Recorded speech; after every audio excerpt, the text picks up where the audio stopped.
জয় মা চাঁদনী মা, জয় বাবা শিব বাবা। আমি বর্ণালী এসে গেছি চূড়া দিদির হাসি খুশি ফ্যান ক্লাবে। আজকের কথাটা হচ্ছে এই বাংলা ভাষাকে ঘিরেই, মানে দারুণ মজার ঘটনা আছে আমার জীবনে, আপনাদের সঙ্গে শেয়ার করব। দেখুন, বাংলা ভাষাটা এত ইজি, মানে দুজন বাঙালি মিলে যদি কোনো নন বেঙ্গলিদের ভেতরে বসে থাকে এবং বাংলায় কথা বলে, বাকিরা কিন্তু পরিষ্কার বুঝতে পারে।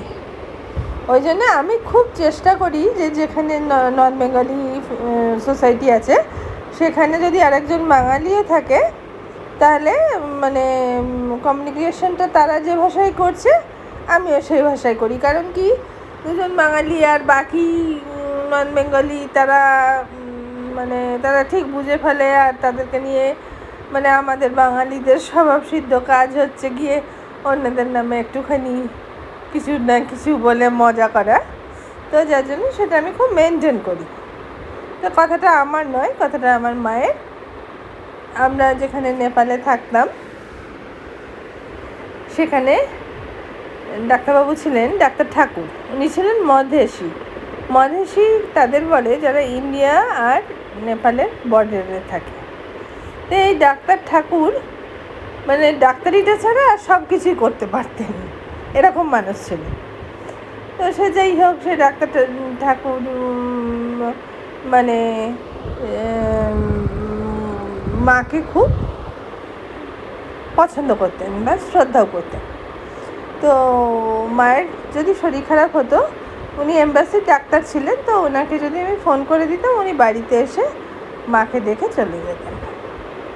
তো মায়ের একবার গলায় সর্দি কাশি হয়েছে, তো ডাক্তার ঠাকুর এসে ওষুধপত্র দিয়ে গেছেন।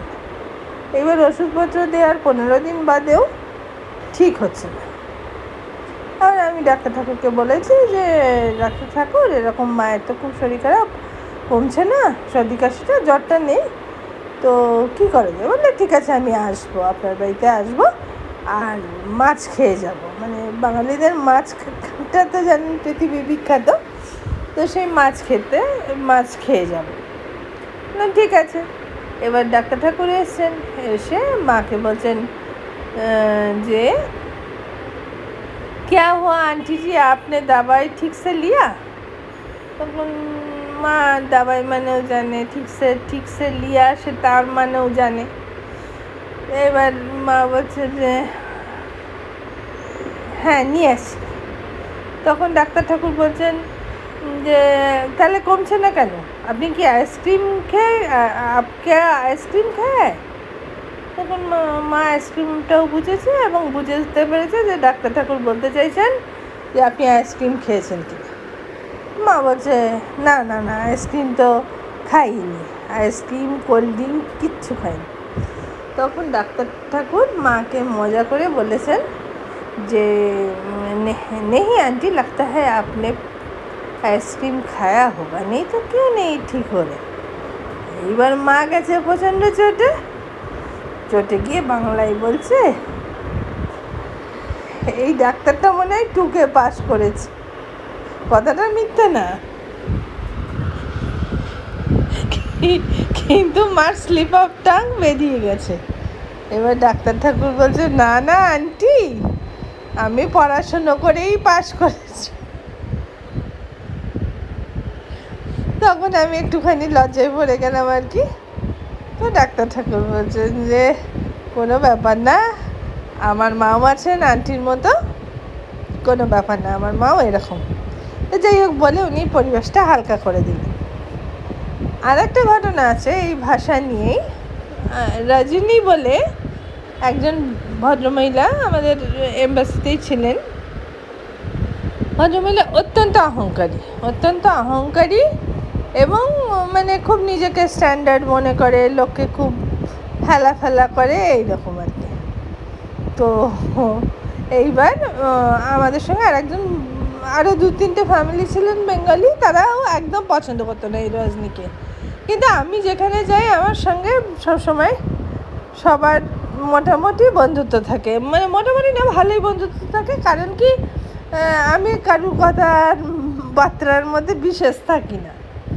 তো যেমন নিচে বসে অনেক সময় মহিলারা আড্ডা মারেন, তা আমাকে যদি বলে যে আপনি আড্ডায় আসেন না কেন, তখন আমি বলি আমার এত নলেজ কোথায় যে আপনাদের সঙ্গে বসে এতক্ষণ ধরে গল্প করব, তা তো আমি পারবো না। ওই জন্য তারপরে যদি আর বেশি কিছু বললে SMS-এ লিখে দিই যে আজকে আমার মৌনব্রত আছে। তো এইভাবে চালাই জীবনটাকে। হ্যাঁ, ঝগড়া বিবাদ করে কী লাভ? কিন্তু আমার মা তো সেরকম ছিলেন না। মা মানে খুব ক্রান্তিকারী আর কি, সোজা সাপটা কথা বলবেন, এটা মায়ের জীবনের উদ্দেশ্য ছিল। এইবার একটা পার্টিতে মা যেহেতু আমার সঙ্গে মানে কাছে ছিলেন, সেহেতু মাকেও নিয়ে গেছি। আর মানে ওই রজনীও এসছে। তো আরও দুজন বাঙালি ভদ্রমহিলা ছিল, তারাও বাঙাল। তো মা তাদেরকে খুব ভালোবাসতো। এক তো বাঙালি, তারপরে বাঙাল, মাকে আর পায় কি। এবার ওদের সঙ্গে গল্প করছে। এইবার ওরাও রজনীর নামে কুটকুট করে উল্টো পাল্টা কথা বলেছে। তাই শুনে আমার মা বলছে, এইবার আমার মা ওই দুজন ভদ্রমহিলার সঙ্গে মিলে বলছে, বার্থডে তো এর এত অহংকার, মনে তো হচ্ছে বাসনালীর কাছ থেকে শাড়ি পরে এসছে, নিয়ে শাড়ি, মানে ওই আগেকার ছিল না যে বাসনের এক্সচেঞ্জে মানে শাড়ির এক্সচেঞ্জে বাসন দেওয়া হতো এবং সেই শাড়িগুলো বিক্রিও হতো।